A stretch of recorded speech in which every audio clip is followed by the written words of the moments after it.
You're listening to the We Are Libertarians Podcast Network. Find all of our shows at wearelibertarians.com. You're listening to the We Are Libertarians Network. Learn more at wearelibertarians.com.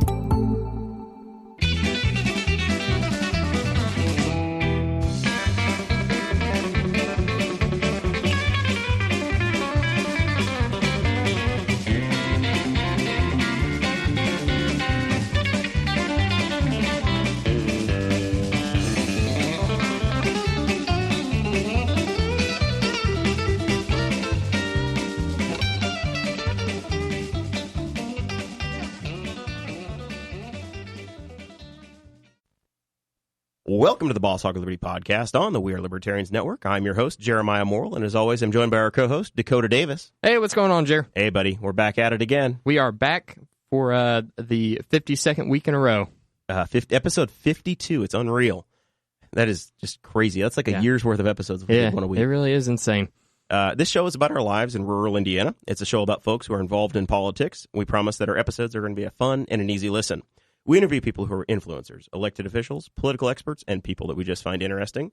Ooh. Today, in the third co-host seat, we have an emergency backup replacement co-host, Mr. Chase Peyton. What up? I'm here.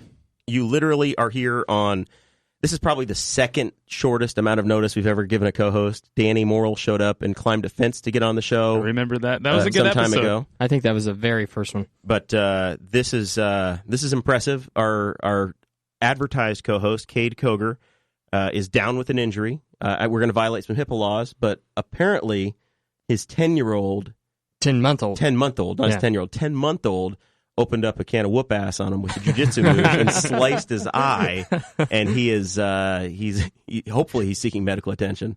Yeah, well, he just commented on the live stream, so hopefully he's in the waiting room of a doctor's office. At least he can see that we're on here now. Yeah. All right. So, in the hot seat, is it the hot seat, Ed?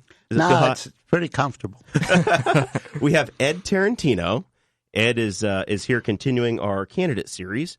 Ed is running for county commissioner here in Henry County. This is the first time you're running for office, right?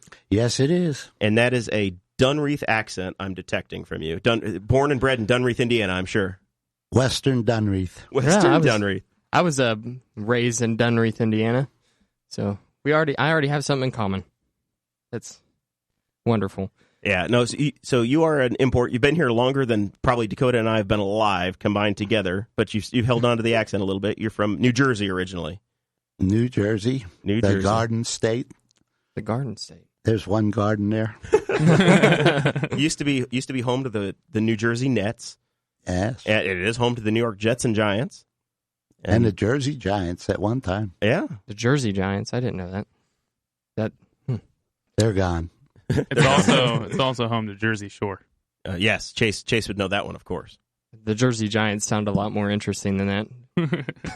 So it has been an interesting week around here. We're gonna interview Ed and talk with him a little bit, but we're gonna kind of cover the local news. Dakota, we noticed over the weekend that on April 1st, April Fool's Day, yes, there was a big article in our local paper, the Courier-Times, who is famously covered us. We were a front page story one time in the Courier-Times. They profiled the podcast. It's right behind Ed. So April 1st, they ran a story. Thought it was an April Fool's joke about a wild turkey that's been running the streets of Newcastle, and it's been tormenting cars and getting in the way. So this turkey, it's literally just a wild turkey. Like, looks like you should see it in the woods, and it has been crossing the street between. So in Newcastle, Indiana, there's a cemetery on the east and west side of the main highway that runs north and south through it. And he's been crossing the highway from cemetery to cemetery. And there, like you said, there was the article written by Travis Wyke. Yep, and then it made news. That article led to at least 2, maybe 3 network stations out of Indianapolis coming to Newcastle and running stories. So then all of your out-of-town friends go, what in the world is going on in your town? Yep. And then by Sunday, the turkey had become self-aware, found an iPhone, and started a Facebook page. He's a self-aware turkey, like kind of like if we have any Rick and Morty fans that watch this, like whenever the dog became self-aware in the show, but hopefully he's not going to try to take over the town. His Facebook page, he is a little bit sassy though. Yeah, he likes to talk in caps locks and is very aggressive against people. And I'll be honest, I'm a little jealous. He has way too many page likes. Oh my gosh, he's got more than Boss Hog of Liberty. Since Sunday, this thing's got over 800 page likes. I think we might have to take him out.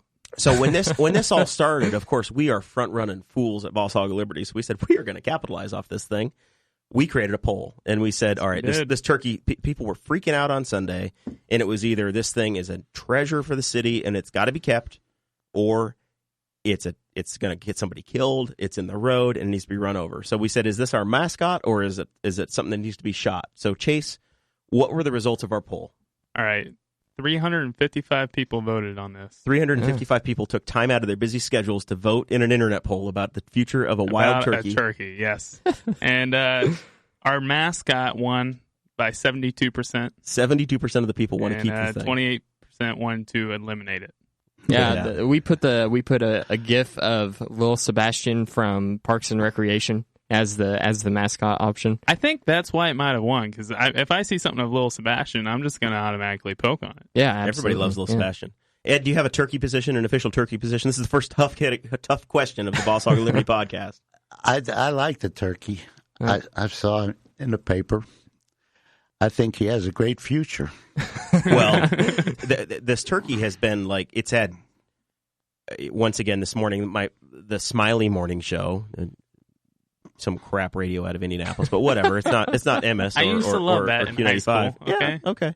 Well, they ran a story. They had John A. from Newcastle. And then my sister called in to the show. She was on Smiley this morning. Did she really? Hannah called in, yeah. That's awesome. And she promoted the thing or whatever, saying, hey, you got to check out this Facebook page. She said it has 300 likes. What's that? Like 800 likes now. Yep. But there's been a scare the last 2 days. There's been a scare. Did the turkey get hit at the end of the day? People thought it was dead. And then today you open up the paper, and it's the front page news. It's the front page newspaper, and they promoted the Facebook page. Like, somehow they were able to contact whoever it is that runs the turkey's Facebook page and have them sit down for an interview as the turkey, and it was genius. I was laughing we should get him so on hard. the show. Well, we're trying. We thought we might have a chance to get it to Skype in, but we couldn't get our phone board working. So maybe if the turkey's not dead by next week, maybe we'll try to get it on when we have our show with Ken and Gray. We'll see. Poor guy's running against me, and we're going to make him talk to a turkey on the radio. Maybe you can just call in. So, so that's there. And the mayor granted a full pardon. Did you read that in the paper today? No. The mayor says the turkey's fine. He answered to the poll. He listened to the will of the people. No word on whether or not the Newcastle high school team is going to change from the Trojans to the Turkeys. That we'll just have to see what happens when we get to the football season later this summer. Yep. Not too far out of town, there's probably 15 turkeys in a lady's yard that I know. In her yard? In her yard, and she's only about 2 or 3 miles out of town. Well, I know they use... Could be one of her lost turkeys. It could be. I know they use chicken manure to fertilize grass sometimes, so maybe it's really good for her yard. I know where I'm going hunting now. Well, it said in the paper, you can't hunt on public ground, but you could on private. So if you go over there, if you get permission from the folks at the cafe where you had one of your events. Cafe Royal? Yeah, sure. If you go over to Cafe Royal and they give you permission to hunt, the paper in the article said, the paper article today said, bow and arrow's okay. You can't use a firearm, but bow and arrow's just fine. What about a hatchet? Well, I don't know. I think a hatchet would work. Maybe throwing stars would be better. Oh, that'd be cool. If you could hunt with throwing stars. I wonder if that's legal. Now, all the little children love this turkey by now. Can't hatchet the turkey. Yeah. It says you hatchet can't, it. and you're going against the mayor. You got a county commissioner candidate and the mayor that are against you, Chase. It's not looking good.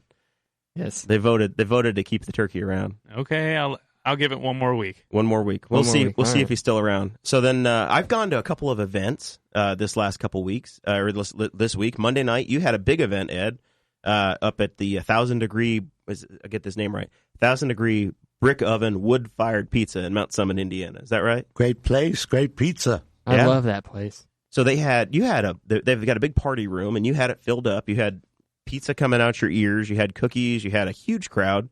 What was that event about? It was just to meet people, just to say hi, try to give out my buttons, my pamphlets, and it went very well. A lot of people came, even some people that I didn't know. So Well, that's good. That's awesome. I knew a lot of them, but there were some new people. What's your favorite kind of pizza? I just get a plain pizza or mushrooms on it. Mushroom. I like mushrooms on Now, my my pizza. wife puts everything on hers. Yeah. So if we're sharing, I usually get everything. I was going to say, you get whatever she's eating, right? But otherwise, I just like pretty much plain pizza. Yeah, I usually get everything. I like a slice of pizza to weigh about 5 pounds by the time it's done. Well, Just everything on it. It was a cool event. I popped in for a minute because Ed had messaged me and said, "Hey, can we have a cup of coffee or something?" And I hadn't had a chance to catch up with you, so I said I'm going to try to get to his event. So I stopped in on Monday, and you were there. Betsy Mills, our guest from last week, she had made an appearance. You know you're doing well when other candidates crash your event. You're doing good. It was unexpected. And then you had Jonathan Lamb, the candidate for Congress. He stopped in. Peg Steffendell. Peg was there. I didn't get a chance to meet Peg. She's scheduled to be on the show here in a few weeks, so we'll get a chance to talk to her then. But it was a great event. You did good.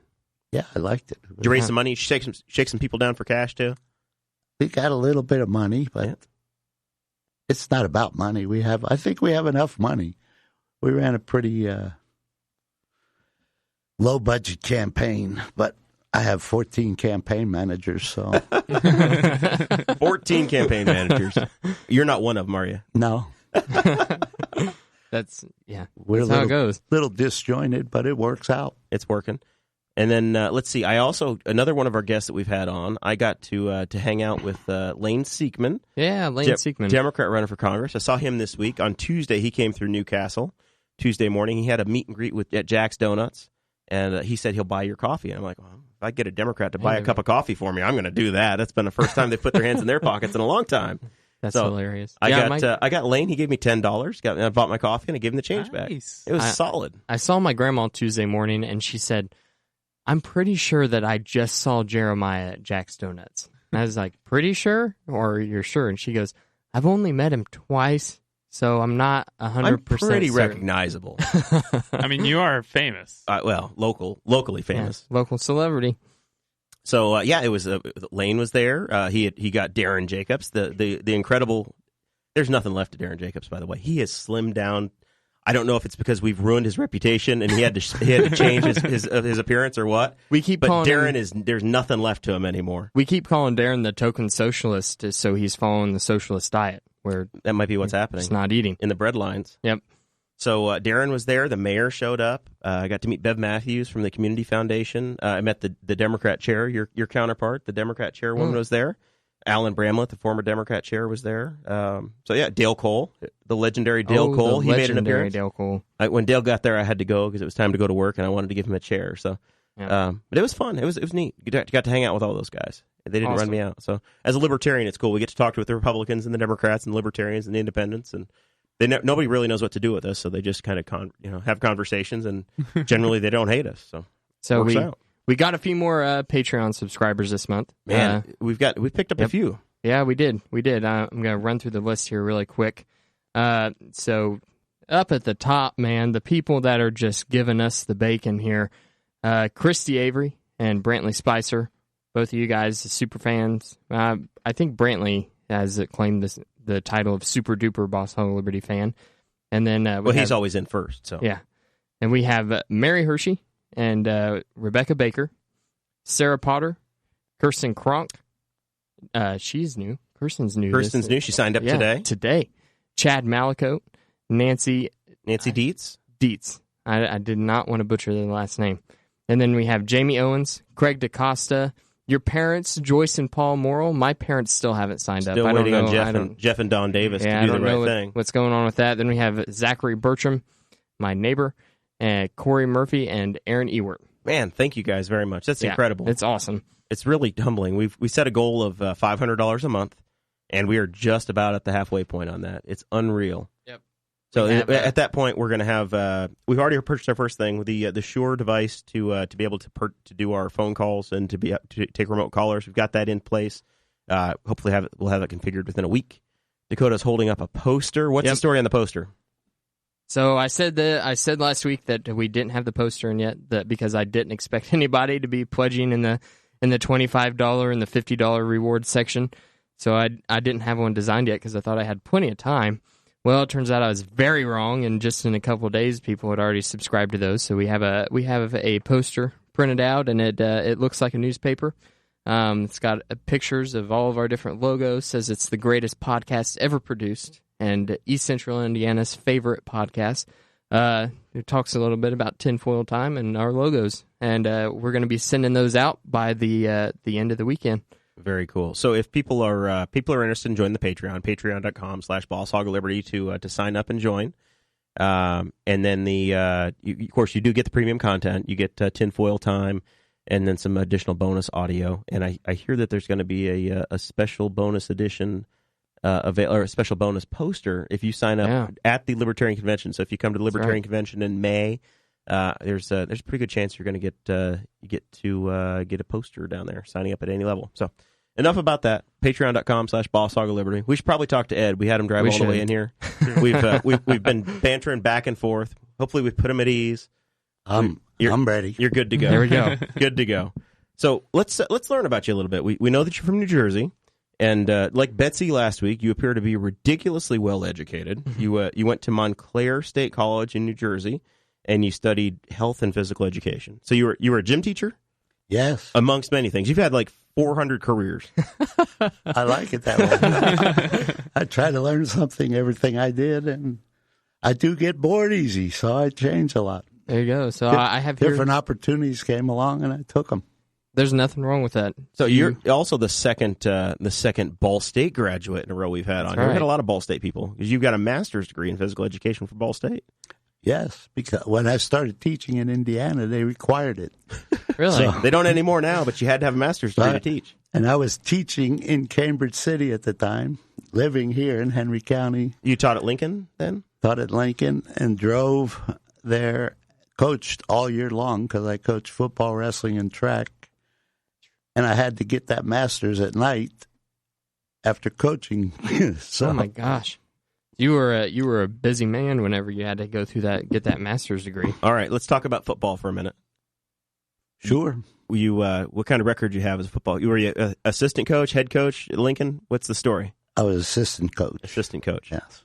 You do have a little bit of a Ted Marchibroda vibe to you, actually. You and Ted Marchibroda, who was the Colts head coach in the 90s and the 70s, Chase, you guys could be doppelgangers. Like, you could be his stunt double. You know that? Everybody ever tell you that? No, but I did coach with a pretty interesting guy, Joe Szymanski, who's passed away now. But he actually played professional football with Bart Starr. Really? Oh, wow. Did he play for the Packers? Yeah. Wow. Yeah, he was the head coach, and I was one of his assistants. On a scale of 1 to 10, how much did you enjoy making your kids run in practice? Not too much.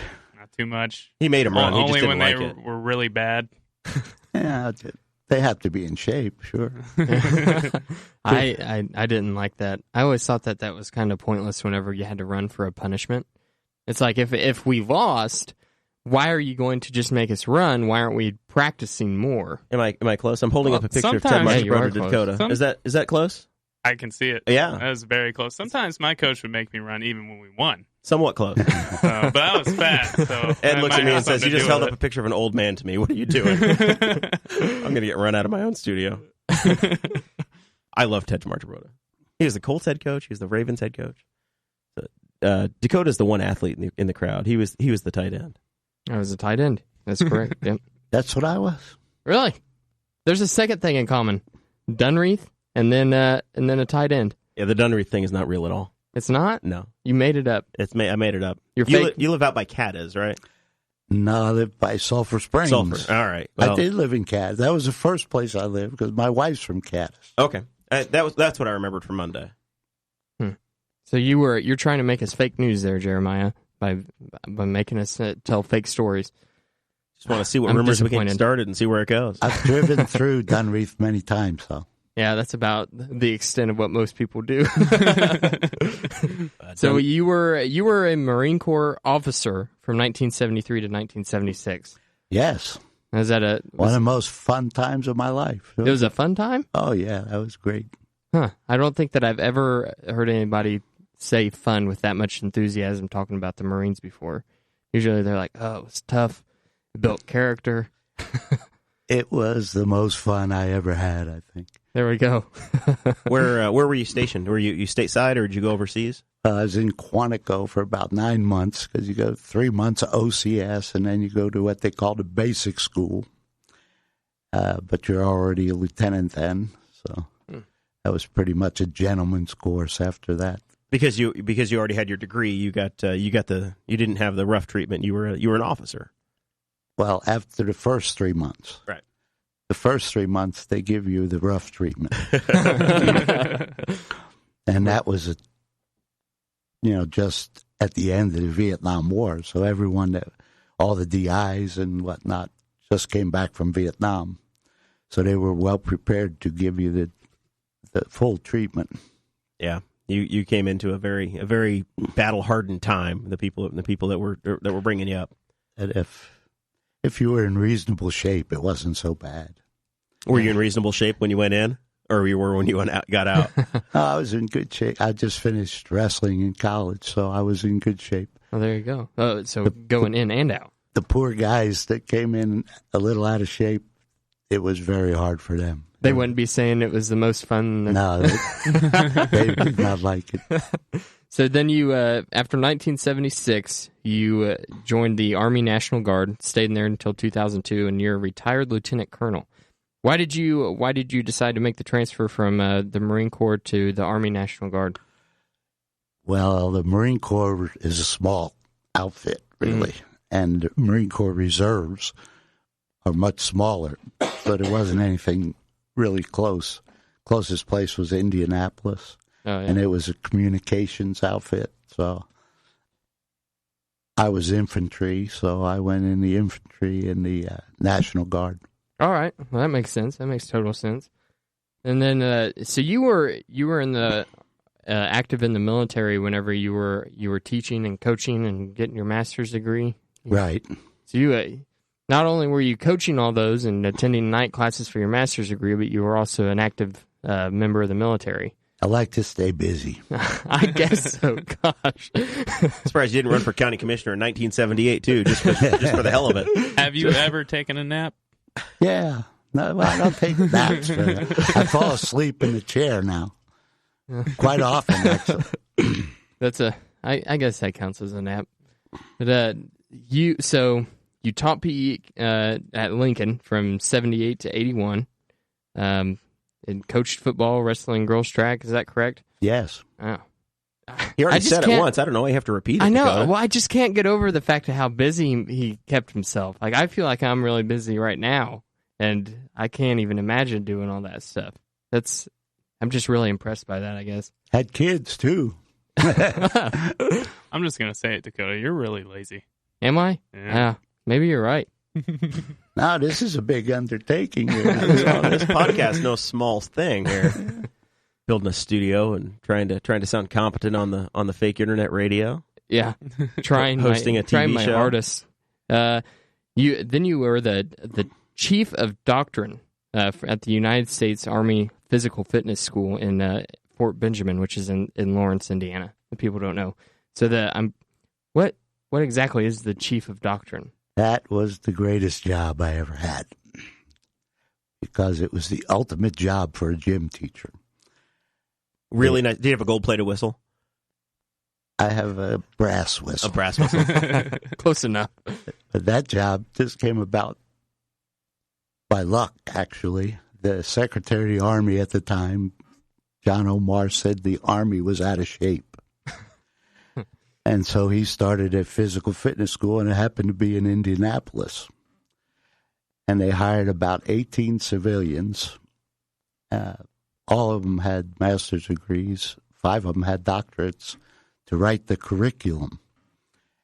And I went up there for an interview, and I got the job. And what it turned out, we spent a few months developing the course, and it was a train-the-trainer course. What you did was train soldiers to go out and train other soldiers. Oh, okay. Yeah. So we went all over the world, all over the United States. The Army's big, had about 750,000 at the time. And like I said, it's the ultimate gym teacher job. Yeah, that sounds awesome. Travel to Europe 7 or 8 times. Wow. Korea, and all over the United States. So, and with great people, it was a lot of fun. And you did that for 11 years? Yeah, about 11 and a half. So. Yeah, that's really cool. That sounds like an awesome job. I would have kept that job, except that it was bad timing. My son was a senior in high school, and he played football and basketball. And you know how basketball is in Indiana. Yeah. Kind of a big deal. And I was just building a new house, and I didn't even get to move in it yet when they closed Fort Harrison. And we were going to go to Fort Benning, Georgia, which didn't sound too good to me. Yep. So I quit the job. But so after that, you opened up your own business and started operating Tarantino signs. Right. So what kind of signs did you make at your shop? All different kinds. It was at the time they still painted quite a few signs. Okay. I still do that today. I painted that 1,000-degree pizza. Did you really? All the flames and things out there. You have the first time your name was ever I ever heard your name was the piece of that's a mural that was done at the Henry County Saddle Club. There's a horse out there I think it's on the restrooms, on one of the sets of restrooms out there. But it's a really neat horse. Right, they get the best muralists to paint on restroom. Yeah, it's premium stuff. And then later on, I think you did some more out at the Arts Park as well, right? Didn't you? Maybe Well, I started a camp for kids, and they've done quite a few. We had that 3 years. And at the whole wall on 15th Street. On the Hope Building. On the Hope Building, that was 2 years' work. And then we also did it at the Little League Diamond on the concession stand. I think we have 11 or 12 there. And we're still looking for a place. We're going to do it again this June. Am I giving the wrong guy credit for the ones that are on the Arts Building on over by the Arts Park? There's like a Robert Indiana painting. That's not yours? Well, I shared that with Steve Whiter. Okay. All right. So you get partial credit. We did it together, yeah. All right. Well, that's a cool one too. So basically any of the murals in the city, we're just giving you credit at this point. Yeah. And and you were signed up. I assume you're still planning on doing it. The new Veterans Museum. You're going to be putting some murals in downstairs in the basement down there as well. Yeah, if that comes about, I did submit a plan for that, and if they like the plan, then sure I'll do that. So you volunteered. It's a matter. The ball's in their court on that one. Right. All right. Very so then, cool. That after you did that, you went back into the teaching world at Newcastle Community Schools, or was it Chrysler High School then? Well, I was actually at the Newcastle Alternative School. Okay. So I had to go back to college at Ball State and get certified in special ed. There you go. The reason I got out of the sign business, my dad was here, and he's the actual artist and sign painter, a lot better than I was, but he had dementia. And it's hard to have business when the boss has dementia. So I decided it was better to go back to teach school. And he still hung on for a few years painting because he had all his skills. He just couldn't remember it was hard because he couldn't remember if he got paid for things or not. I'd say, Dad, did you get paid for that? He said, well, I don't know. Yeah, that'd be a rough way to run a business. I decided to go back and teach school, and I still helped him part-time.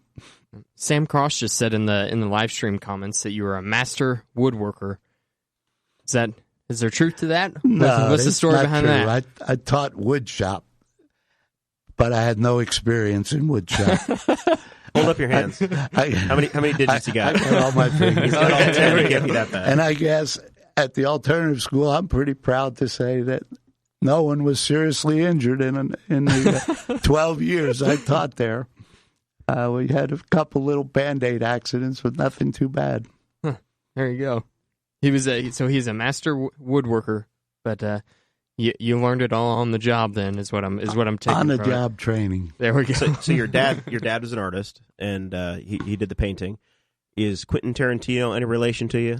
The movie maker? I call him Cousin Quentin, but I don't think he's a relation. Not really related. Actually, I have a family tree that goes back to the 1870s or 80s, and there's about 300 people in it. but it's only one of 5 brothers, and Quentin's not there. He's not on the So list. I'm thinking he might be one of the other 4 brothers. Yep. Could be. You don't find yourself wanting to make things real bloody all the time. I don't like that's the scene. That's I don't like the key to Quentin's Tarantino. movies. So He's made a couple of good ones that I really liked. Like he made which I can't even think of. I'm gonna draw a blank on here. Django Unchained. That was a good one. That was a good one. Yep. He made the Kill Bill. Glorious Bastards. Inglorious Bastards. Yeah, that was a good one too. Everybody loves a good Nazi killing movie. yeah, he's pretty violent. He is. A little rough. I'm a peace-loving guy. Well, we're libertarians, so I guess we should say we are as well, the anti-war party. But so now you have a whole long list of volunteer work. We're going to publish the show notes for the people that are subscribing on the Patreon account, and there's links to all of the different things. But in 2014, you started the Artistry Annex for the Art Association of Henry County. What's the Artistry Annex do? Well, I actually started it in the old middle school building on 14th Street, and I just wanted a place for local artists to sell the things they made. We have, oil painters and watercolor painters and jewelry makers and pottery people, and we had about 20 there, but they had to pay rent, even though the rent was low. Oh, okay. And the building where we are now is part of the Art Association, and it's one of the few art co-ops in the state. Actually, it's the only one I know of where you don't have to pay rent. So we have about 40 members. Oh, wow, 40. 40 members, all different types of art. It's a pretty neat place. Podcasting is an art. Yeah, maybe we should rent there. Self-invite ourselves. You can come in. The problem we have is we're only open on Saturday from 9 to 3. So, Yep. But Christmas time we do pretty well. But art's not a big seller in Newcastle. But I'd like people to think of us as a gift place. I'll tell you what, it's come a long way in a short amount of time, though. The Robert Indiana Parkway and having that presence there, I've never been an art guy like that. You wouldn't think that that's what I care. It's not natural for me, but I do have an appreciation for it. And we do have, having that there, having the Robert Indiana Parkway, having his sculptures and the decorations and I know we've got the sculptures and the bicycle sculptures and others that are there. The community's gone a long way in kind of trying to establish that. Yeah, and the good thing about art is whenever it starts to establish itself in a community, is it generally that means that things get nicer within said community because, there's art places, and art is always a good thing in my head. So I think it's a good thing what the Art Association is doing. So this is all led up to this point of you making the crazy decision about 2 months ago to put your name on the ballot. Yes. So we've asked this question to everybody that's been on so far. What in the world were you thinking? Why are you getting into this political game? What's motivating you? How'd you get off the couch and decide you needed to do this? Well, I retired from teaching about 2.5 years ago or so. And you saw how busy I used to be. So I was a little bored. And there are a few issues that I really feel strongly about. And some people asked me if I would consider it. And I thought about it a day. And then I said, this might be just what I need. So There you go. I got into it. That's a good as reason as that I've heard so far. So some of the issues that we've that have kind of been the key issues in the campaign is you're in a two-way race. You're a Republican. So if somebody wants to vote for you in Henry County, you've got to pull a Republican ballot, and you're in the county commissioner's race. You live in the northern district, but it's the entire county vote. So if you live in Newcastle, if you live in Cambridge, if you have a Cambridge address, you live in a lot of people don't understand that. Anywhere the whole in the county votes for commissioner. You vote for commissioner. So you live, but you represent the northern third, or you have to live in the northern third to have that seat. So one of the issues that we've seen, and this isn't new this cycle, but the Henry County Jail has been a topic. When I spoke with you on Monday, you said you had a chance to tour it. So what did you find? What do you think? What's the future of the jail? Well, I toured it last week for the first time, and I was really impressed with the sheriff. I thought Rick McCorkle is doing a great job. He's passionate about what he does, and I really like that in people. I like to see people that are passionate about what they do, and he is. So whatever I say about the jail, it's no reflection on him. I think he's a great sheriff. The jail, I think, was abominable, and mainly because of the overcrowding. It was made to hold about 68 to 70 some people, and they have had up to 200. It's not as crowded as that now. But when I was going through, my kids have never been in jail, but I was thinking, boy, oh boy, if one of my kids did something, I wouldn't want to see him end up here. Yeah. It's so crowded, and that crowding leads to violence. They have a lot of fights in the jail. It leads to vandalism. They tear the jail up. They don't have enough cameras to watch them all. They can sometimes have 4 or 5 people in a very small cell. They have 3 bunks in the cell, and sometimes they have to pull another mattress in there. It's just almost inhumane. I don't like to see it happen. We got to do something about the jail. The overcrowding, I think, is the biggest problem.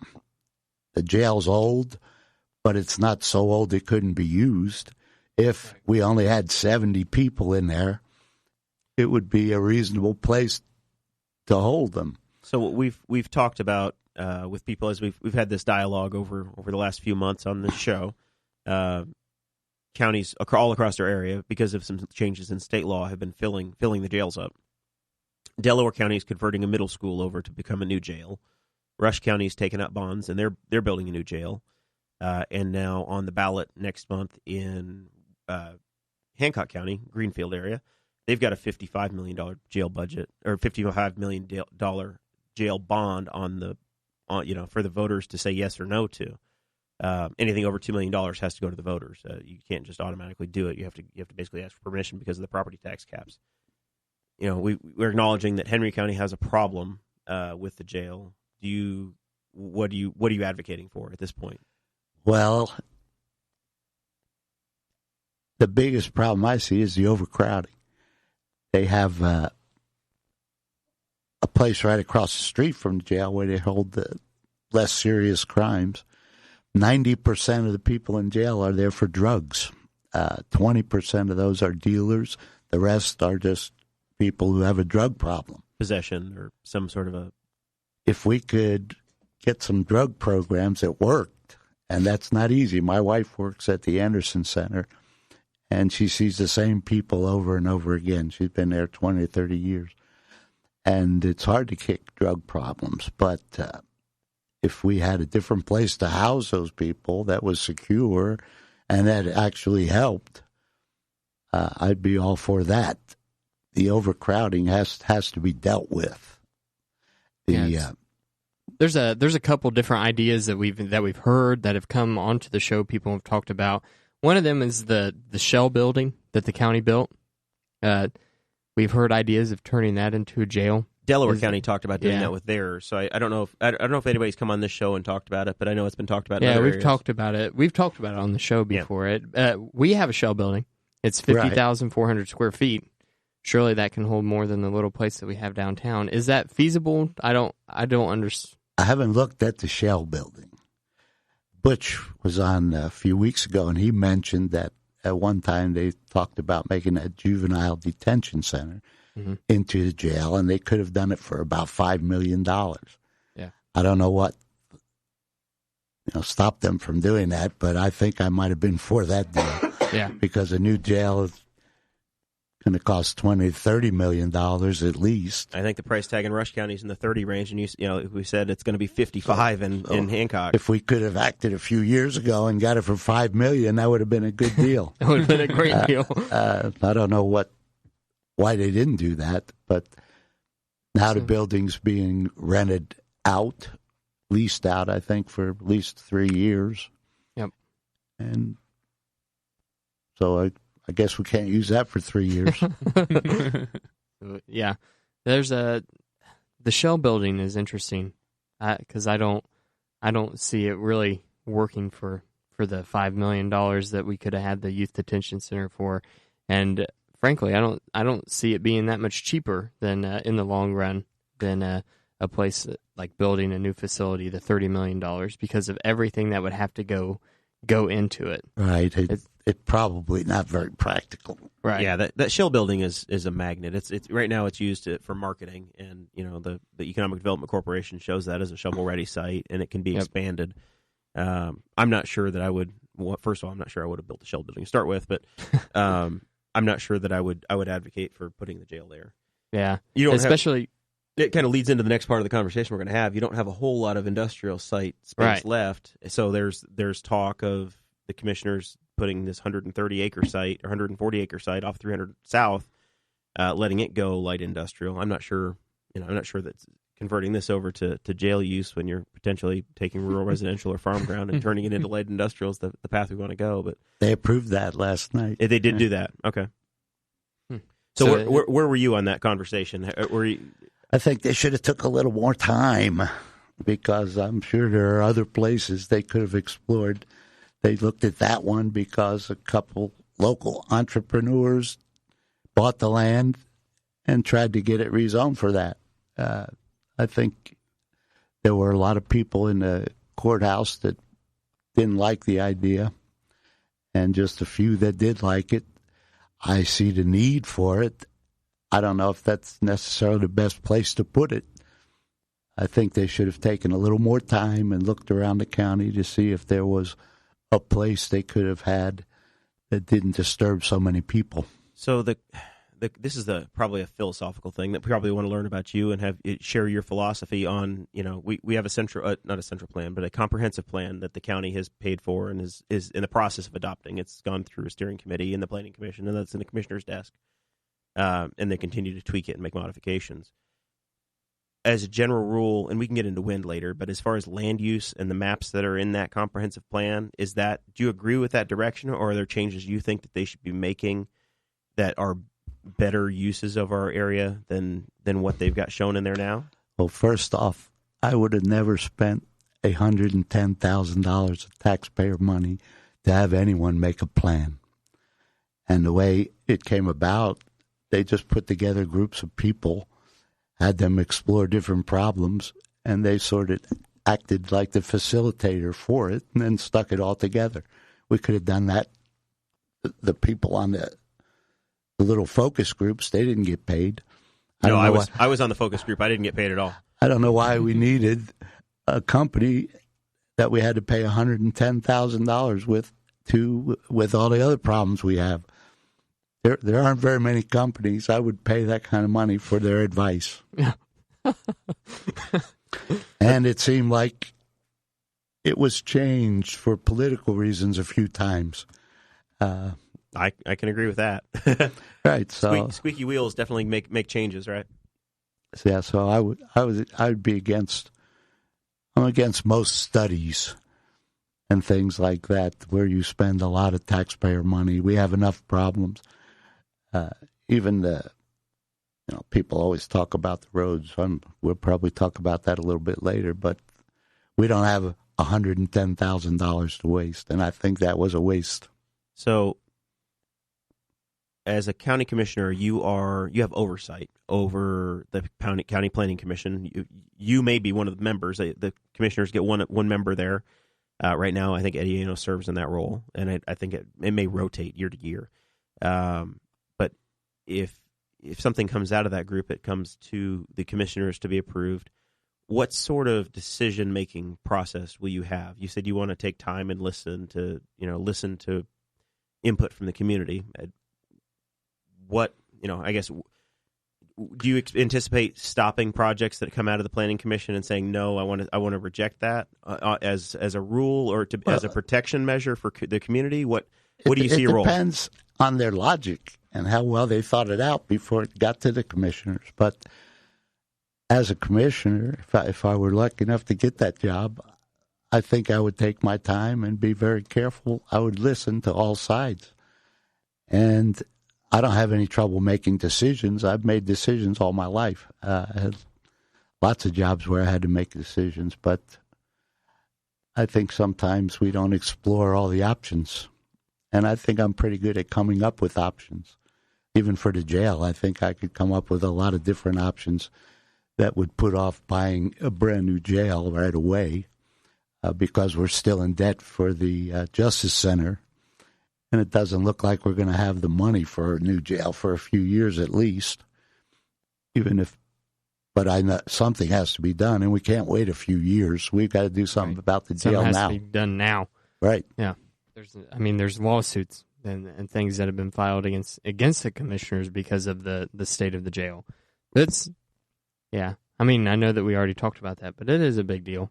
We've talked about it a lot on the show. That's very big. In fact, even if I lose this race, I think I might get involved in trying to help with that problem because I was really moved when I looked at that jail.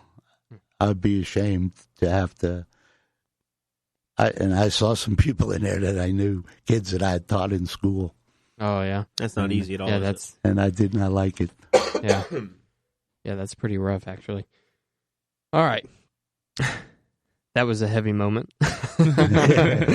So we're talking about land use and the big land the 1,000-pound elephant or the 10,000-pound elephant in land use has been industrial wind.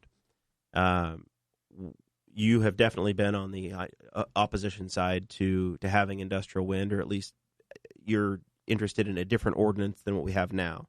So I guess we'll give the floor to you and explain where you're at on that. If it's a total prohibition, if we need a different ordinance, or what your campaign's position is on industrial wind. And I think there's at least 2, maybe 3 projects that are potentially coming to Henry County. Right. And I am totally against all of them. Not so much because I'm totally against wind. I don't think it's very good. I think it's going to be obsolete before it does anyone any good. But this is a window of opportunity for these wind turbine companies because of the way the federal government is. There's a lot of money to be made quickly, and our county is just too densely populated to even consider this.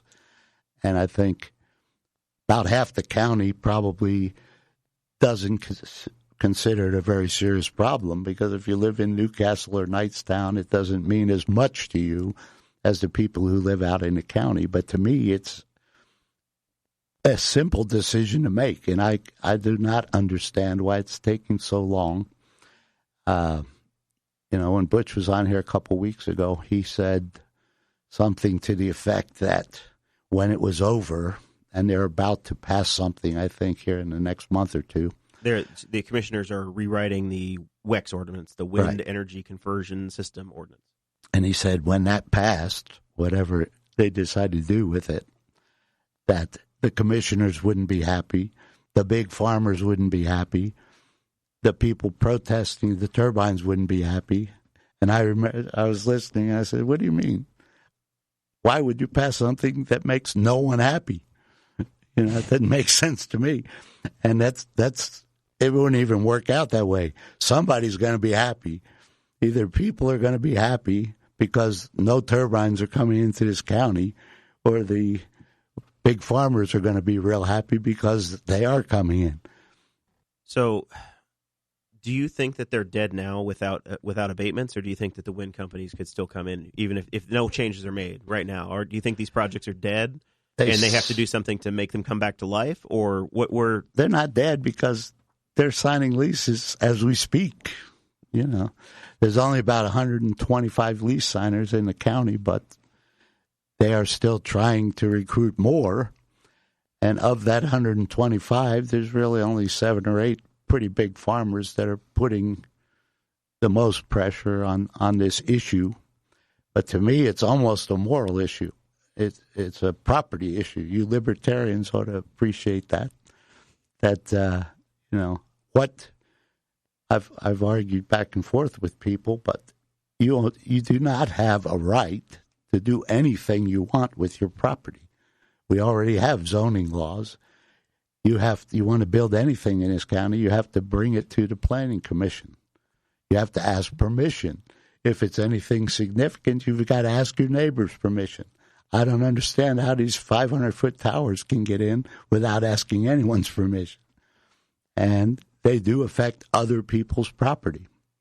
Yeah, the property value issue is definitely one of the most concrete in my mind that arguments against wind energy that I've heard is that they do. There has been some research done that shows that whenever wind farms go up, the property values of those in the immediate vicinity are plummeting. So that would be a big concern for me. But obviously, I live in the middle of town, so it's not a concern for me right now. But it could end up affecting the entire county if other businesses and more taxpayers don't want to go in there. Reset your iRig over there, Dakota. I think they're losing audio on the live feed. We've still got the podcast feed, so we'll keep going, but we'll let you reset the iRig and see what happens. Well, everybody's freaking out online. They get angry. You have a lot of people listening and watching all at the same time. Let's start over. No, we'll keep going. We'll keep going. It's fine. There we go. So the Amber says, just everything he said. If you missed everything we said, the replay will be on the podcast. So you can jump on there and you can get the podcast on BossHogLiberty.com. Or the YouTube. If you missed it. Or on the YouTube. Dakota said he was for wind farms. He convinced him right there in that moment. He convinced them to be pro-wind. Well, it's funny because obviously the property value issue is important. I'm fortunate. I'm old enough. My house is paid for. If I lose money, I lose money. Oh, wait a minute. You're missing out on that $3,000 mortgage tax credit. What, are you crazy? But I would feel sorry for young people who have just built houses, have big mortgages, and they would be upside down in their house. And besides that, just the intrusion on the peace and quiet, that's why people move to the country, so that they can have peace and quiet.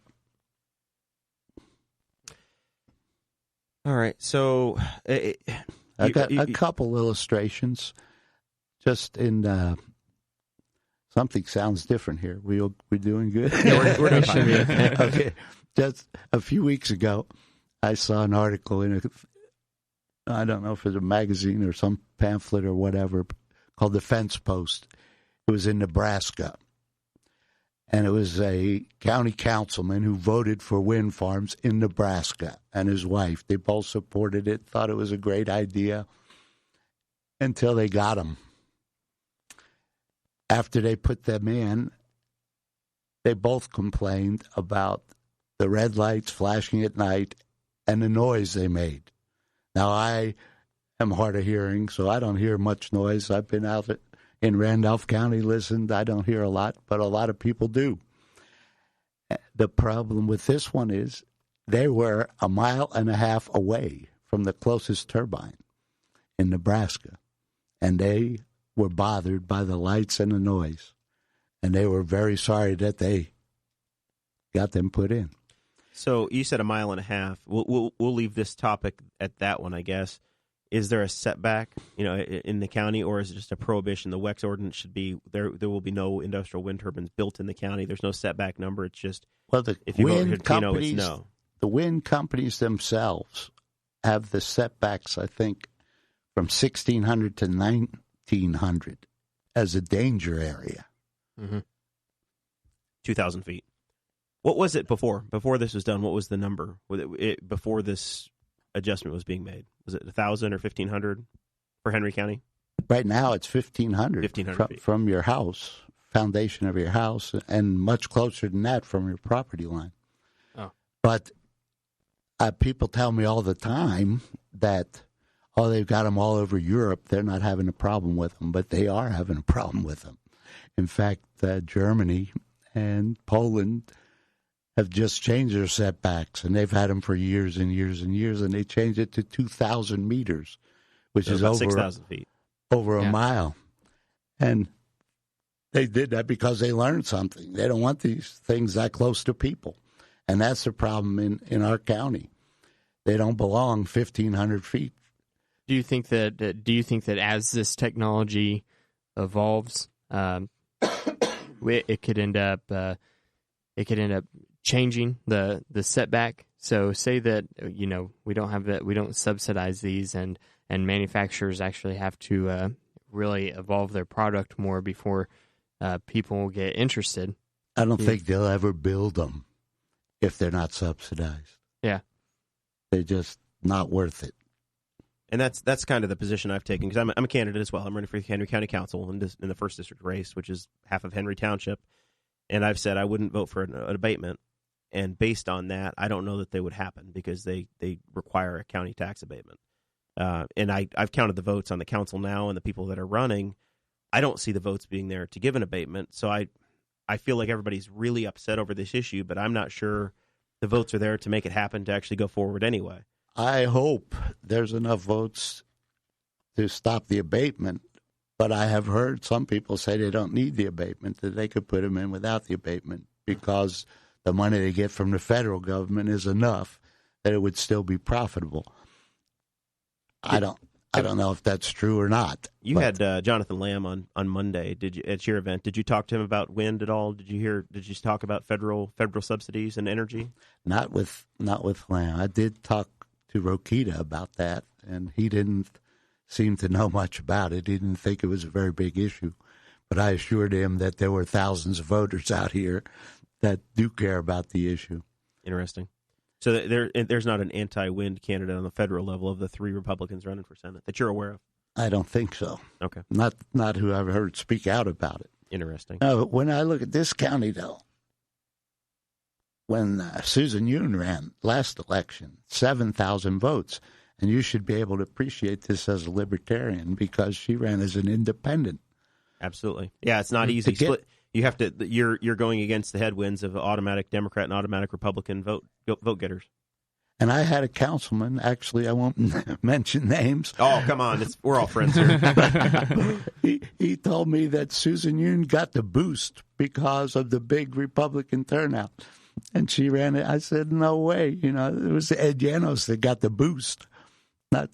I don't know how you could even logically say that she got a boost. Susan had an very impressive number for an independent. She won a precinct or won a township. I think she won Dudley Township. So I looked very back strong showing. 20 years, and I saw for independents or third-party candidates votes like 57, 230, 310. Nowhere near. No one ever got 1,000. She did a great job. 7,000. She really did. Her and David both. All right, so let's pivot a little bit. We're talking about local government in general and transparency, and we've talked on this show about being able to hear meetings and see what's going on in meetings and being able to get to meetings, council meetings at 3:00 during the workday. What steps would you take, or do you think we need to take steps towards transparency in county government, public meetings? Well, first of all, for people like me and a lot of other people, you go to a public meeting, you should be able to hear what's being said. The sound system is horrible. Yeah. You can't hear what the people are saying. I can't imagine. You could have easily taken that $110,000 we spent on a study, and for a whole lot less than that, got some decent microphones and a sound system so people could understand what's going on. Yeah, there's a lot of things in there that need done for audio-visual equipment as well. Just the sound, the echo in there. I mean, it's a literal echo chamber inside that old courthouse. And we're going to have to go in with all these sound tiles. We're going to fix that place up. Hey, I offered my services. This is a first-class outfit here. Not bad for a spare bedroom in Newcastle, Indiana, huh? You could have, you could jam them all in here, maybe. We could have the whole council in here. We'd have to have a couple more cameras. But, we could have the whole county council, all the commissioners. They could have their meetings in here if they wanted to. People could just watch them on the podcast. That's right. They'd learn a lot more. That's a great idea. Than they're learning instead of me going to them, they need to come to me. We'll rent it out I to agree. them. I agree, though, with the $110,000 that we spent on that, I definitely would have put up some sound tiles for $110,000. I mean, I would have done that for days. Well, the honest while we're talking about money, just in the short time I've been looking into things, there's I think a lot of money wasted in the county. The problem you get into is a lot of these. The state government has set up county government a way that we have lanes we have to run in, right? So you can only spend certain dollars on certain things, and you can't decide to take something out of bucket A and put it into bucket B.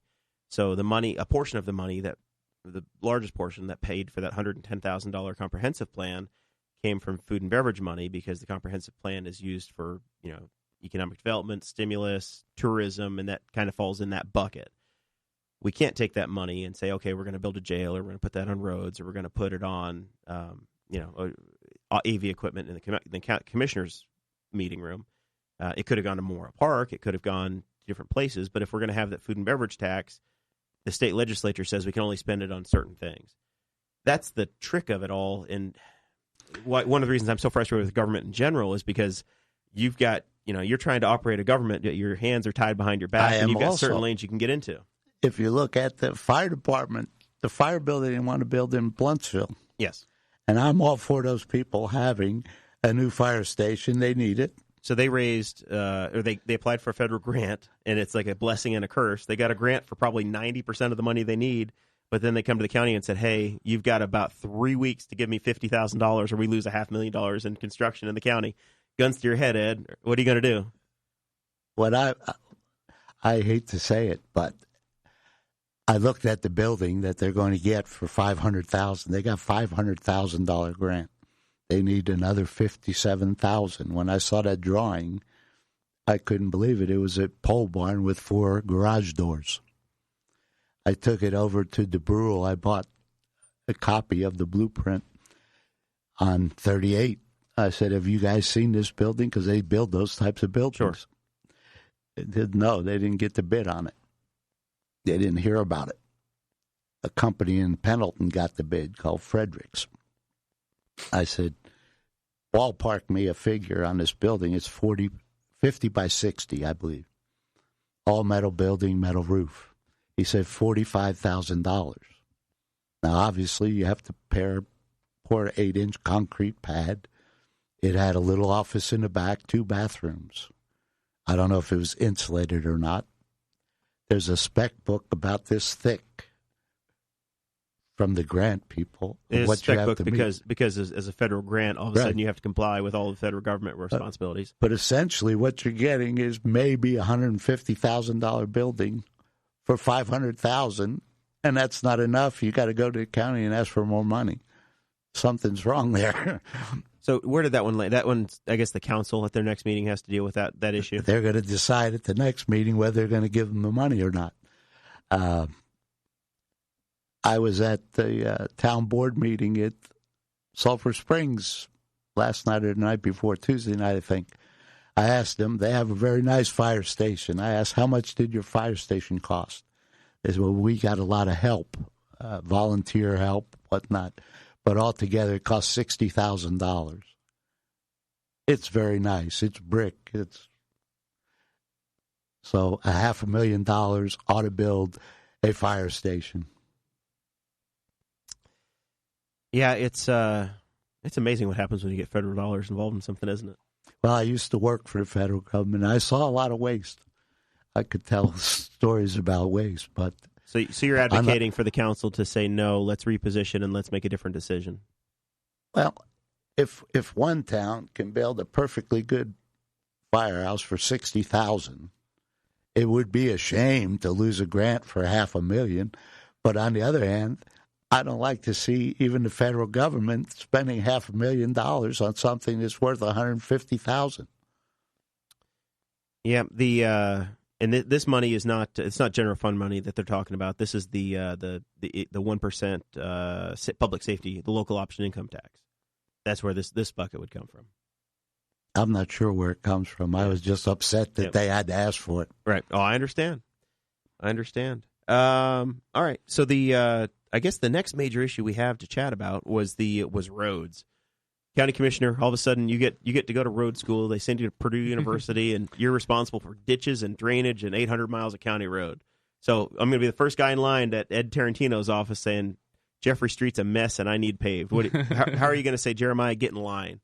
Well, I tried to go to that road school as a candidate. I couldn't get in, I guess. But so I don't know a whole lot about roads, except that we have 800 miles of roads, probably on a 200-mile budget.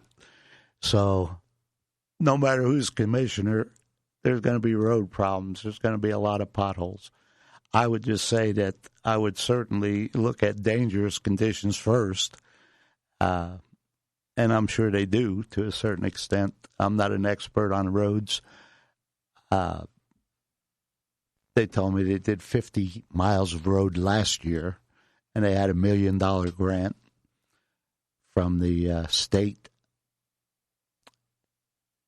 Even at that rate, if you just do 50 miles, it would take you 16 years to pave the roads in the county. That doesn't buy you any bridges either. The roads don't last 16 years. They last 3 or 4 years, and they need repair. So you're in a catch-up mode all the time. It's a snake eating its tail at this point. Yeah, either we have to find ways to get more money, some innovative ways, find better ways. I've heard some other counties have pretty good ways. I haven't gotten a chance yet. I have talked to the people in our county about the roads.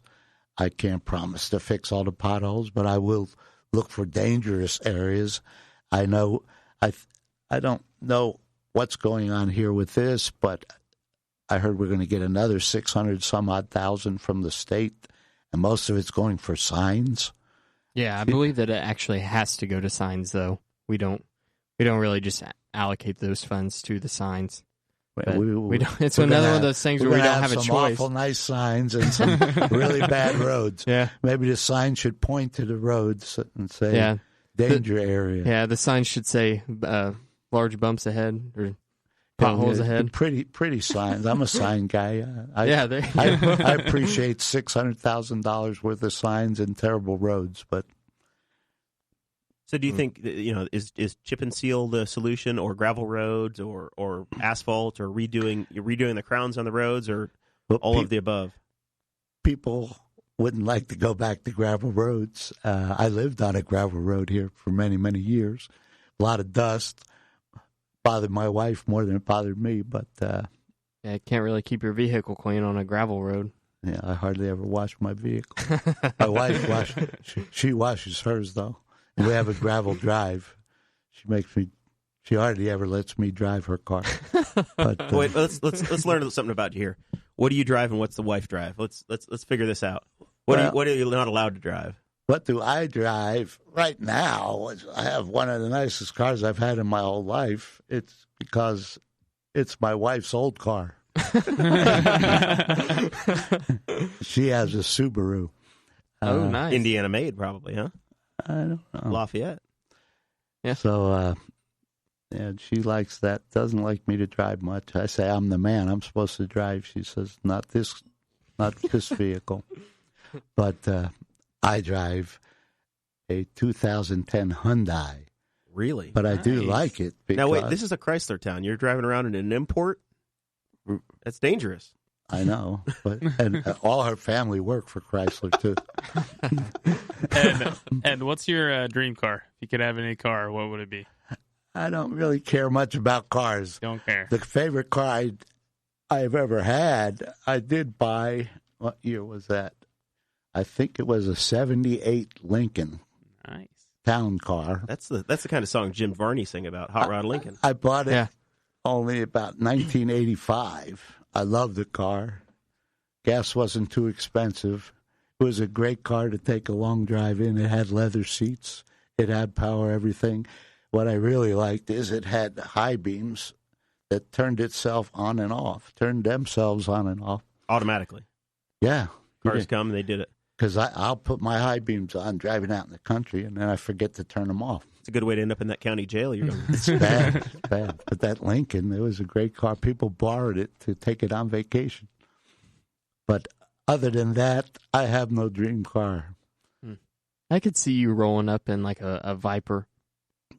Maybe a Dodge Viper. I think he's more of a Lamborghini guy. Yeah, I doubt it. All right. So the last issue that we've been talking about on this show, and you have a big oversight responsibility if you're a park, if you are a county commissioner, is Memorial Park. There's a number of different projects and plans and things that are going on out there. Last night, I understand that the commissioners voted to make it a National Historic Site. There's a statue that's a part of the Big Hope Initiative program that's out there, and the project that started last June. The Doughboy statue has been something that's been hotly debated over the last few months, and refurbishment and relocation of it. There's the interface with the Henry County Saddle Club. I guess we'll start with, do you want us to have a county park? Is that something that you think we should have? Should the county be funding it? Because we're looking at some big financial shortcomings for the park. And, if you look at the Umbaugh report, we've got long-term financial issues for the park. Should we have it? Should we be, should the Smith Building continue? Should this Doughboy thing be a deal? What's your view on the park? Is it, start there and we'll have a conversation. Well, we already have the park, and it has a lot of memorials there. I think we have to keep the park. Okay. It's a great place to go.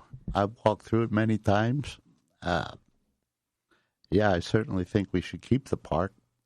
I don't think the park has to necessarily be a real expensive thing to keep.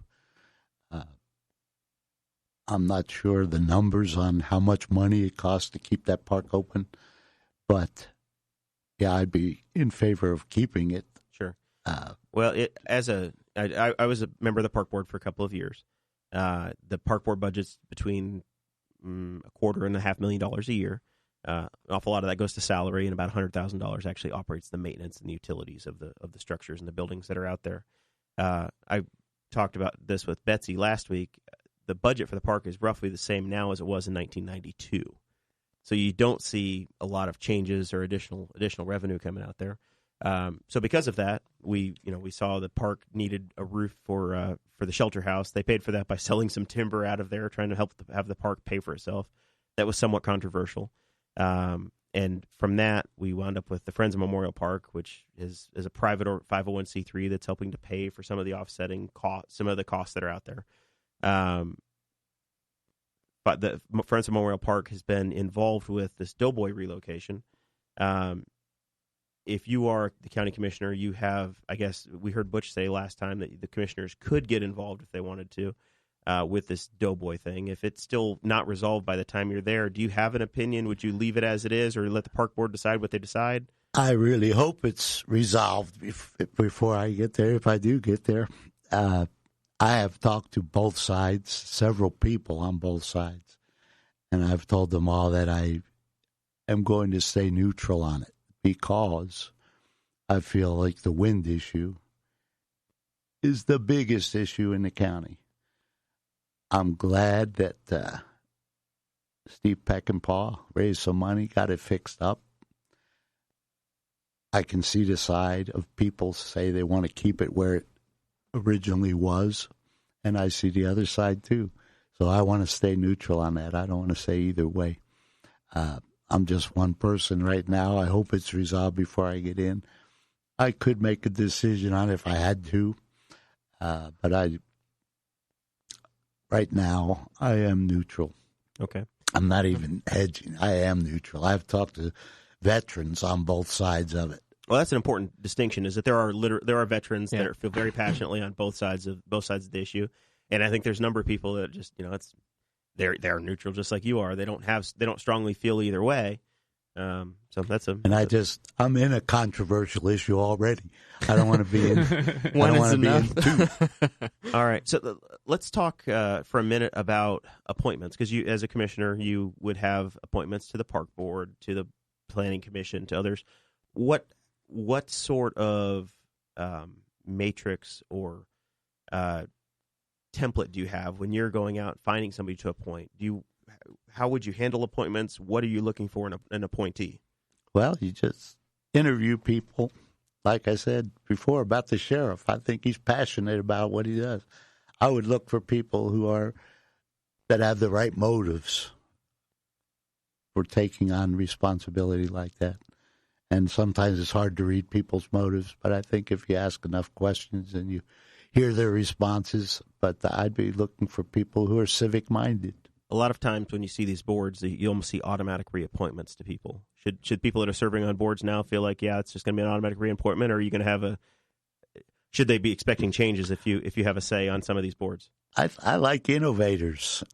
Like even to talk about Memorial Park, there are lots of people in the county that enjoy the park. And there are ways the park could raise more money to take care of itself. And innovative people figure out innovative ways to make money. Very good. If you want the park, somebody has to pay for it. You have to pay for it. Yep. It's a very fair point. Put in a quarter, see a duck. That's the Parks and Recreation model, right? Yeah, we should have some little duck feeders out there. Maybe some turkey feeders eventually. Yeah. The Well, cemetery can monetize Eric the turkey all they want to. I think they've got some options. That's right. It's Eric the turkey. Eric. I thought it was Freebird. No. Well, it's on the Facebook. It's been claiming that its name is Eric. Yep. All right, so we're getting to that part in the show where we probably have to do final thoughts. Yep. Unfortunately, we're winding down.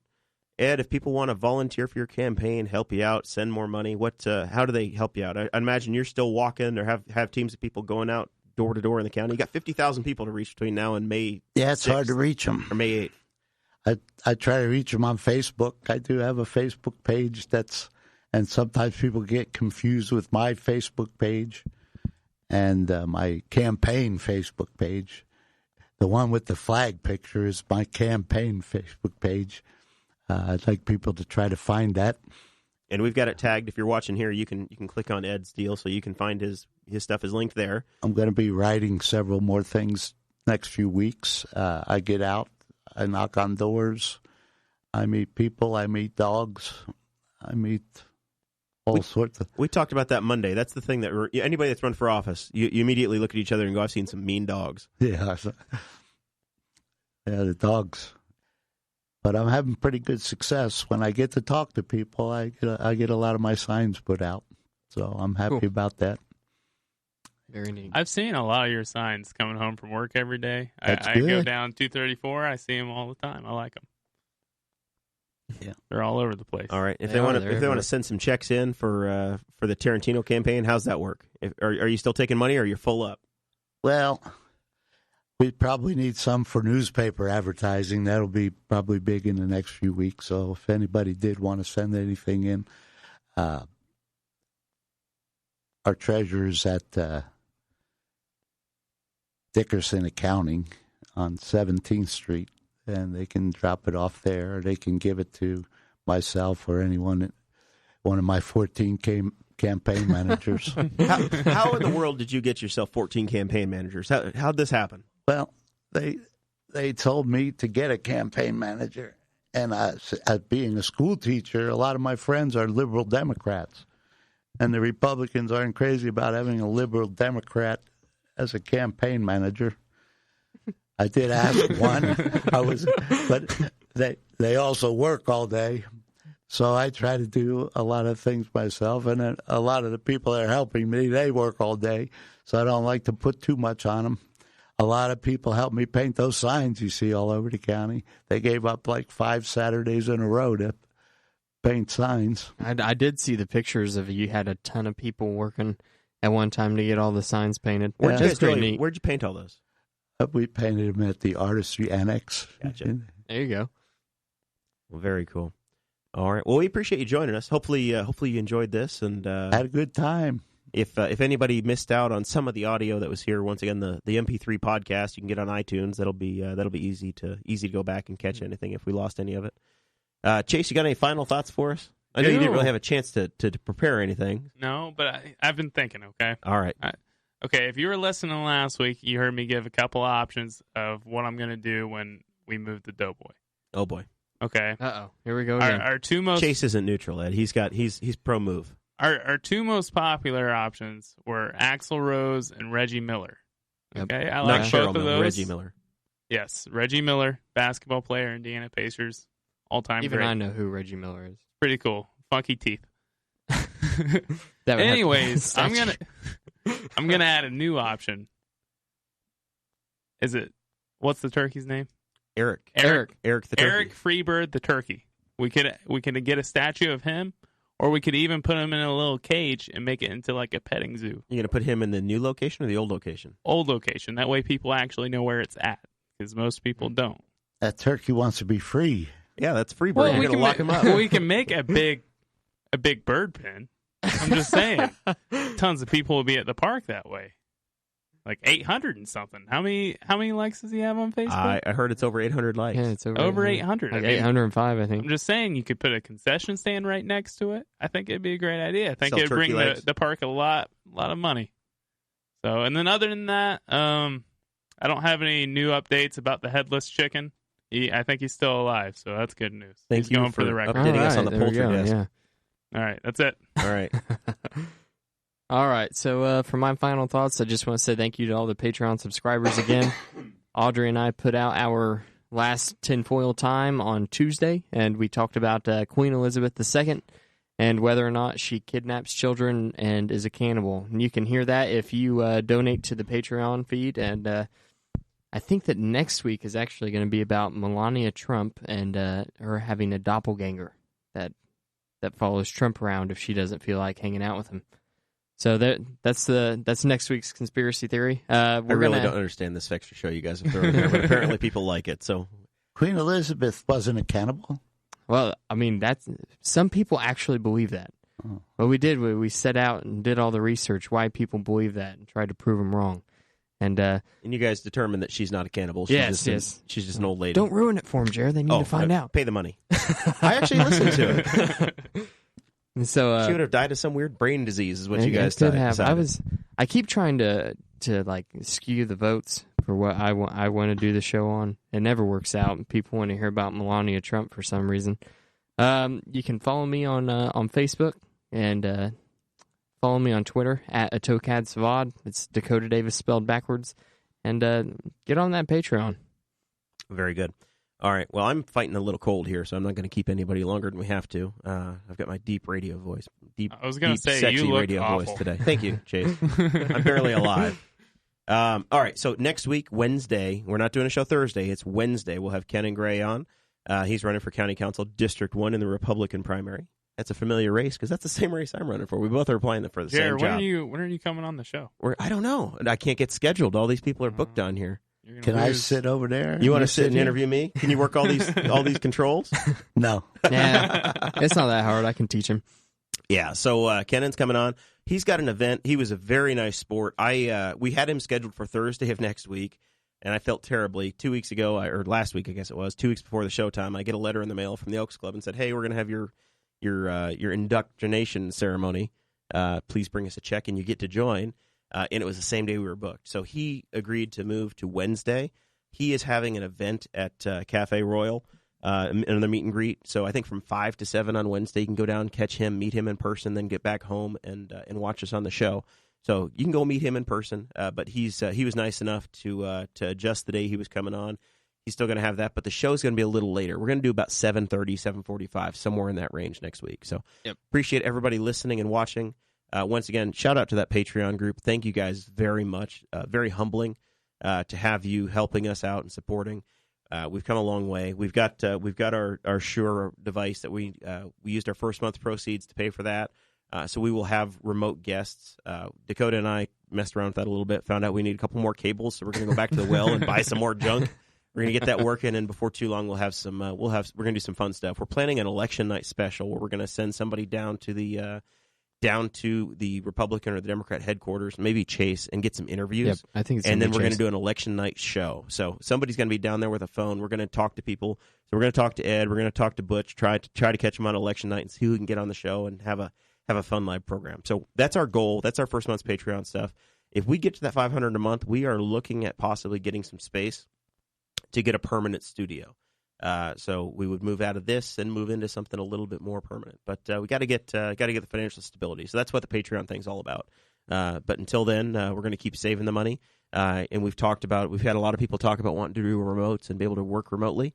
There's a couple other equipment items that we can pick up that'll let that happen. So 2 or 3 months down the road, we might have an additional recorder that lets us do a mobile studio. So we've got some options. I have a quick idea. Yes, sir.